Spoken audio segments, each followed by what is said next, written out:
Hello friends, welcome back to this channel. Today we will discuss or today we will cover the topic of definition of consumer in Competition Act and in Consumer Protection Act. इन दोनों के definitions में क्या differences हैं, क्या Competition Act में include होता है और क्या Consumer Protection Act में include नहीं होता है. तो अब हम स्टार्ट करते हैं. ये मैंने आपको चार्ट फॉर्म में इसलिए बताया है ताकि आपके दिमाग में अच्छी तरीके से वो विजुअलाइजेशन, अगर हमारे पास कोई डायग्रामेटिक वे में होता है तो हम उसको अच्छे से मेमोराइज़ कर पाते हैं. अगर वो पैराग्राफ फॉर्म में होता है तो हम उसको अच्छे से मेमोराइज़ नहीं कर पाते हैं. तो अगर आपको कोई भी चीज़ अच्छी तरीके से समझना हो और अगर आपको वो अच्छी तरीके से दिमाग में फ़िट करना हो तो माय एडवाइस इज़ टू आप उसको अच्छी तरीके से डायग्रामिक वे में आप उसको पहले अच्छे से लिख लीजिए. फिर आप उसको जब भी आप रात में या फिर कभी भी आप रिवीजन करना चाहते हैं तो उसको बस एक बार देख लीजिएगा. उससे जब एग्जाम में आए तो आप उसको पैराग्राफ फॉर्म में और डायग्रामेटिक फॉर्म में दोनों तरीके से लिख सकते हैं. तो हम अपना अभी वीडियो स्टार्ट करते हैं. Consumer means any person which includes artificial person और natural person. Artificial person means जिसमें HUF कोई भी फर्म और आपका कोई कंपनी, कोऑपरेटिव सोसाइटी, ये सारी चीज़ें इंक्लूड होती हैं. और वहीं नेचुरल पर्सन में हम सब जानते हैं you and me and individual, ये सारे इंक्लूड होते हैं. तो buys the goods, any person buys the goods और हायर्स द सर्विसेज. मतलब कोई भी अगर कोई गुड्स और प्रोडक्ट कोई ख़रीद रहा है वो, और अगर कोई सर्विस हायर कर रहा है वो, दोनों ही कंज्यूमर्स हैं. ये बहुत सरल है, ये हम भी जानते हैं, आप भी जानते हैं. और and includes any lawful user of such goods who uses the goods with permission of such user or such buyer. तो lawful user मतलब कि अगर वो goods आपने जाके डायरेक्टली दुकान से ख़रीद के नहीं लाया है, आपको किसी ने आपको दिया है वो गुड्स खरीद के, और वो आपको अलाउ कर रहा है कि आप उस गुड्स का कंजम्पशन कर सकते हैं और गुड्स का यूज़ कर सकते हैं, तो आप उसके लॉफुल यूज़र हुए. और and includes any beneficiary of such services. Beneficiary मतलब आपके लिए वो सर्विस हायर की गई है और उसका पेमेंट और कंसिडरेशन जो है वो कोई और पे कर रहा है, लेकिन आप उस सर्विस का लुत्फ़ कह लीजिए आप ही उठा रहे हैं. और जो भी अगर सर्विस में कुछ गलत हुआ, कोई गलत तरीके से आपको वो सर्विस नहीं दिया या फिर गलत सर्विस प्रोवाइड किया, तो आप उसके जो खामियां भुगतनी है वो भी आपको ही भुगतनी है. तो वो आप बेनिफिशियरी हो गए उसके. कंसिडरेशन किसी और ने पे की हो और आप उसके बेनिफिशियरी. और जो डायरेक्टली कोई गुड्स खरीद रहा है और कंज्यूम कर रहा है तो वो तो है ही कंज्यूमर. तो इसका मैं एक आपको सबसे अच्छा एग्जांपल देती हूँ. ये हुआ है, केस है इसके ऊपर कि किसी ने किसी को गिफ्ट किया था, कोई शायद इलेक्ट्रॉनिक का कुछ था. तो उसका यूज़ उन्होंने बताया था कि आप इसका यूज़ कुछ दिन बाद कीजिएगा. अभी आप टीनेजर हैं, इसका यूज़ आप जब 18 के हो जाएंगे तब आप इसको एज अ बर्थडे गिफ्ट लेके आप इसका यूज़ कर सकते हैं. तो जब उन्होंने उस गिफ्ट को अनपैक किया तो उसमें जो भी था वो ऑब्वियसली वो इमोशनल थोड़ा सा जुड़ा हुआ था. लेकिन ये हुआ जब उन्होंने ऑन किया तो वो चल नहीं रहा था, जो भी डिवाइस थी वो चल नहीं रही थी. तो जिसको गिफ्ट मिला उसको तो फ्री में मिला, उसने कोई कंसिडरेशन पे नहीं किया है उसका, लेकिन वो लॉफुल यूज़र है. उसको वो गिफ्ट मिला था ताकि वो उसको यूज़ कर पाए, ताकि इसलिए नहीं कि वो एक डब्बा ला के रख के छोड़ दो. उसको यूज़ करने के लिए वो गिफ्ट दिया गया था. तो फिर वो लॉफुल यूज़र है, वो जाके अपना कंप्लेंट फाइल कर सकता है. और जिसने वो कंसिडरेशन पे करके वो गिफ्ट किसी के लिए ली है और वो गिफ्ट गलत, मतलब वो प्रोडक्ट गलत है, तो वो भी जाके कंप्लेंट फाइल कर सकता है. दोनों कंप्लेंट जाके फाइल कर सकते हैं. और अगर किसी ने सर्विस हायर की है, इसके ऊपर भी एक केस है कि कोई पेरेंट्स गए थे अपने शायद 5 साल का बच्चा था उसको लेके. तो फिर उसने उसके जो भी हॉस्पिटल वाले थे उनको इंजेक्शन दिया गया था एडल्ट को लगाने के लिए, और उन्होंने वो इंजेक्शन लगा दी थी कोई छोटे से बच्चे को जो कि 5 साल का था. तो उसका पूरा बॉडी पैरालाइज हो गया था. और ऐसा बताया गया कि अब वो बच्चा कभी चल नहीं पाएगा खुद से, उसको बिस्तर पे ही रहना पड़ेगा. तो इतना ज़्यादा उसने, ये सिर्फ गलती हॉस्पिटल वालों की, और ये एक इंसान अपने ऊपर सह रहा है, वो पूरी ज़िंदगी अपनी उसको उसी तरीके से बिताएगा. तो फिर ये जो हायर किया है जो सर्विस, वो जाके कंप्लेंट फाइल करेगा. वो बच्चा तो जा नहीं सकता कंज्यूमर कोर्ट में, तो उनके पेरेंट्स जा सकते हैं. एक तो अपने लिए कि हाँ हमको इमोशनली इतना ज़्यादा झटका मिला है, और जो फिज़िकली उसके ऊपर वो सर्विस को दे के और उसका पूरा फिज़िकली हार्म हुआ है, वो है उस बेनिफिशियरी यूज़र जो है जिसको पैरालाइज्ड हो गया है। तो उसके लिए उसके फेवर में भी वो कंप्लेंट फाइल करेंगे, क्योंकि वो बच्चा तो कर नहीं सकता। तो पेरेंट्स अपने साइड से भी कंप्लेंट फाइल कर सकते हैं और उस बच्चे के भी साइड से कंप्लेंट फाइल कर सकते हैं, बेनिफिशियरी भी कंप्लेंट फाइल कर सकता है वेदर सच पर्सन। और ये सारी चीज़ें कॉम्पिटिशन एक्ट 2002 में है, और ये तो सेम है कंज्यूमर प्रोटेक्शन एक्ट में, लेकिन इसमें से जो इसमें इंक्लूड होता है उसमें वो इंक्लूड नहीं होता। मैं आपको आगे बताती हूँ। Whether such person buys the goods for personal purpose, वो तो होता ही है इंक्लूड।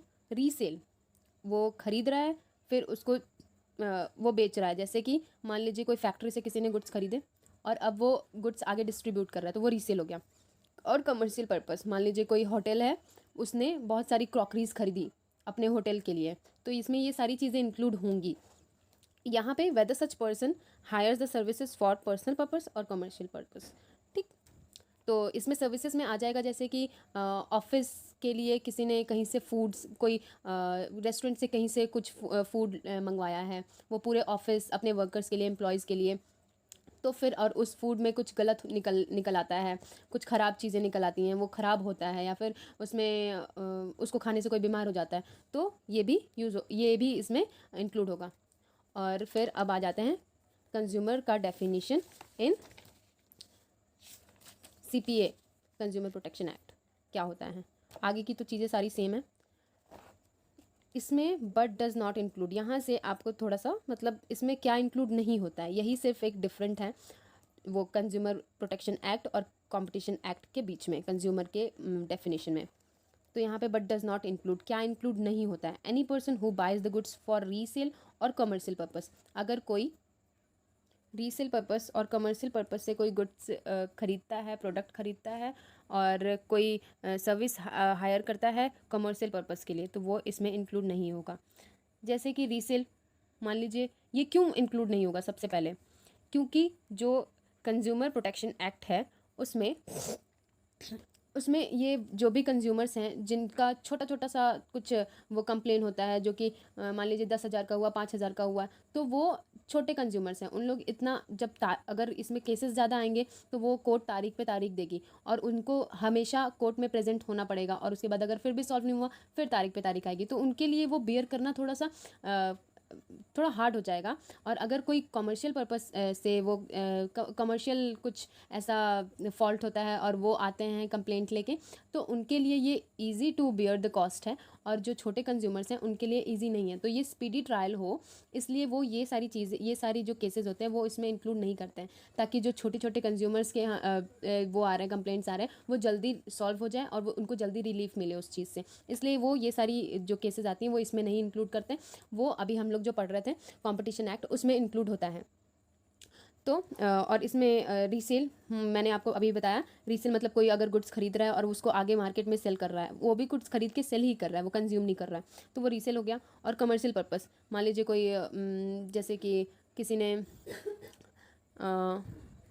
होटल वाले ने अपनी क्रॉकरीज मंगाई, या फिर चेयर्स मंगाएं, कोई फर्नीचर्स मंगाएं, बहुत सारे फर्नीचर्स मंगाएं, या फिर कोई मान लीजिए बेड मंगवाया या फिर टीवी मंगवाया, वो भी कमर्शियल पर्पस के लिए, वो 50-100 टीवीज़ हैं, और उसका अगर इस कोर्ट में आता है केस, तो या तो ये टाला जाएगा या तो छोटे कंज्यूमर्स को टाला जाएगा, दोनों ही केसेस जल्दी सॉल्व नहीं होंगे, इसलिए वो इसको इंक्लूड नहीं करते हैं कंज्यूमर प्रोटेक्शन एक्ट में, वो कॉम्पिटिशन एक्ट में इंक्लूड होता है।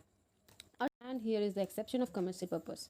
कमर्शियल पर्पस में क्या एक्सेप्शन है, क्या इंक्लूड नहीं होगा, क्योंकि इसमें कमर्शियल पर्पस और रीसेल के लिए जो भी प्रोडक्ट्स होती हैं उसको अगर कोई ख़रीदता है तो उसको कंज्यूमर नहीं माना जाएगा।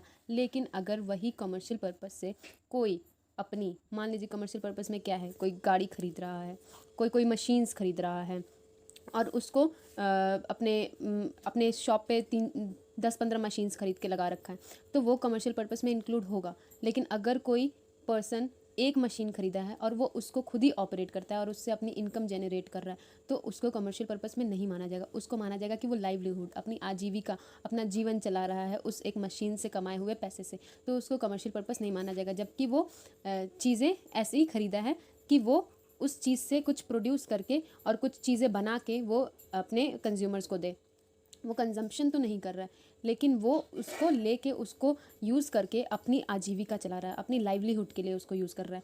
एग्जाम्पल, जैसे कि हम कोई टैक्सी खरीदते, कोई एक इंडिविजुअल है, वो एक कोई जीप खरीद रहा है या फिर टैक्सी खरीद रहा है, कोई गाड़ी खरीद रहा है और उसको खुद चलाता है और उस पर सवारी ले जाता है, ले आता है, उसको उससे इनकम जनरेट हो रहा है और उससे वो अपना खाना पीना सब अपनी फैमिली चला रहा है, उससे उसी के इनकम से उसकी जीवन चल रही है, आजीविका उसके इनकम से चल रही है, तो वो लाइवलीहुड के लिए यूज़ कर रहा है, वो कमर्शियल पर्पस में इंक्लूड नहीं होगा।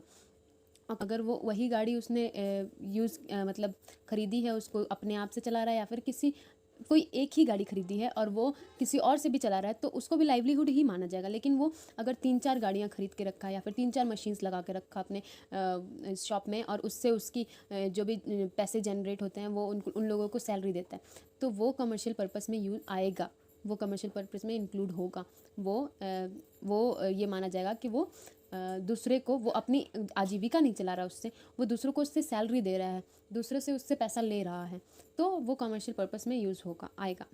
तो वो सारी जो भी कंप्लेंट होंगी वो कंपटीशन एक्ट में आएगा, कंज्यूमर प्रोटेक्शन एक्ट में नहीं आएगा। और कंज्यूमर प्रोटेक्शन एक्ट में अगर वो लाइवलीहुड के लिए यूज़ कर रहा है वो चीज़ें, तो आएगा। तो commercial purpose does not include use by a consumer of goods bought and used by him and services availed by him exclusively for the purpose of earning his livelihood by means of self-employment, and means who buys any goods or hires any services for a consideration, मतलब उसमें कुछ पैसों का लेन then हुआ हो या फिर उसके बदले में कुछ वो दिया हो, कुछ उसके साइड से कंसिड्रेशन के रूप में उसके पास गया हो, जिससे भी वो गुड्स खरीद रहा है या फिर कोई सर्विस ले रहा है, तो उसको कंसिड्रेशन के रूप में कुछ ना कुछ तो वो दिया हो, चाहे वो EMI दिया हो, चाहे वो पार्टली पे किया हो उसको पैसे, चाहे वो पे करने के लिए प्रॉमिस किया हो, चाहे वो पे कर दिया हो पैसा, तो वो कंसिड्रेशन माना जाता है, तो उसको कंज्यूमर माना जाता है। अगर वो फ्री सर्विस ले रहा है, जैसे कि मान लीजिए कोई हॉस्पिटल में गया और कोई बोलता है कि मैं बहुत गरीब हूँ, मुझे आप ऐसे ही देख लीजिए, मेरे से पैसे मत लीजिए, मैं बहुत गरीब हूँ, और डॉक्टर वो अपने ह्यूमैनिटी के नाते वो देख भी लेता है और उससे पैसे नहीं लेता है, और उसके बाद उसको कुछ लगता है कि उसने कोई गलत दवा दी है या फिर कुछ भी गलत सर्विस दी है हमें, तो वो ये चीज़ को लेके वो कंप्लेंट फाइल नहीं कर सकता, उसको कंज्यूमर नहीं माना जाएगा कंज्यूमर प्रोटेक्शन एक्ट। और वो कंपटीशन एक्ट किसी में भी उसको नहीं माना जाएगा, क्योंकि उसने कंसिड्रेशन दी ही नहीं है। अगर फ्री की सर्विस आप अवेल कर रहे हैं या फिर फ्री का कोई गुड्स ले रहे हैं कहीं से, आपको फ्री में कुछ चीज़ें, मान लीजिए कोई आपको रेलवे टिकट MLAs को मिलती हैं जो कि आप हवाई यात्रा कर सकते हैं या फिर आपको ट्रेन में रिजर्वेशन मिल जाएगा, अगर आप कहीं से ट्रैवल करना चाह रहे हैं तो वो फ्री में आप ट्रैवल कर सकते हैं। उसके बाद वो अगर कोई कंप्लेन करता है कि उसकी सर्विस अच्छी नहीं मिली, मुझे सीट अच्छी नहीं मिली, या फिर कुछ भी कंप्लेन करता है, तो उसको एज अ कंज्यूमर नहीं माना जाएगा। आप कहीं और जाके कंप्लेन कीजिए, कंज्यूमर प्रोटेक्शन एक्ट में आपको नहीं मिलेगा कुछ भी, तो उनको कंज्यूमर माना ही नहीं जाएगा। अगर वो कंसिड्रेशन कुछ पे किए या फिर प्रॉमिस किए या फिर EMI पे कर रहे हैं या फिर पार्टली पे किए, तो उनको कंज्यूमर माना जाएगा। तो this is all about the consumer means and the definition of consumer in competition act, in consumer protection act. और डिफरेंसेस सिर्फ कुछ थे, मामूली से थे, जो आपको ईजिली याद हो जाएंगे। अगर आपको ये अपने दिमाग में छापना है और अपने मतलब ईजिली आपको रिमेंबर करने के लिए चाहिए, तो आप चार्ट फॉर्म में ऐसे लिख सकते हैं जैसे मैंने आपको दिखाया है। Thank you for watching this video, and अगर आपको कोई और भी टॉपिक पे हमारी वीडियोस चाहिए तो you can comment below and subscribe to my channel, like this video and share if you think कि ये किसी की हेल्प कर सकता है, अगर किसी को कंज्यूमर के डेफिनेशन में कोई प्रॉब्लम हो रही है तो। Thank you so much.